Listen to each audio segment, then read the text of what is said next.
কাছাড়ির কালাইন এলাকার ৬ নং জাতীয় সড়কের গুমরার খেলমা অঞ্চলে এক মর্মান্তিক সড়ক দুর্ঘটনায় প্রাণ হারালেন বিজয় অধিকারী নামে এক যুবক।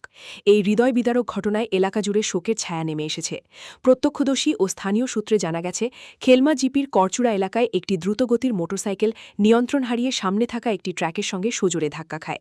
সংঘর্ষের তীব্রতায় মোটরসাইকেলে থাকা দুই আরোহী রাস্তার ওপর ছিটকে পড়েন। দুর্ঘটনায় গুরুতর আহত হন দুই সহোদর, বিজয় অধিকারী ও বিশাল অধিকারী।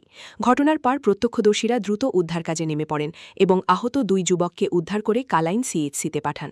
তবে হাসপাতালে পৌঁছানোর পর কর্তব্যরত চিকিৎসক বিজয় অধিকারীকে মৃত বলে ঘোষণা করেন বলে জানা যায়।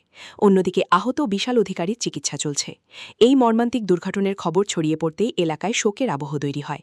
স্থানীয়দের দাবি, জাতীয় সড়কের এই অংশে দ্রুতগতির যানবাহনের কারণে প্রায়ই দুর্ঘটনা ঘটে, তাই অবিলম্বে প্রশাসনের পক্ষ থেকে কার্যকর পদক্ষেপ গ্রহণ করা জরুরি।